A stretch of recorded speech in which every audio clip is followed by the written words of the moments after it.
We are given a lambda as 0.7 Poisson process and told its interarrival times are t1, t2, etc. And we're asked, well, what is the probability that its nth interarrival time, tn, is greater than n, given that all the prior interarrival times are also greater than n? So we know from our alternative characterization of a Poisson process that the interarrival times are independent.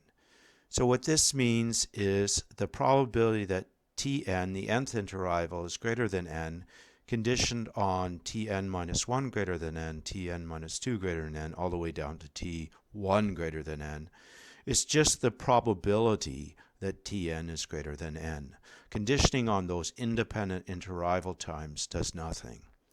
And the probability that Tn is greater than n is just exponential reliability. So it's e to the minus lambda n. But we know that lambda is 0.7, so it's e to the minus 0.7 n.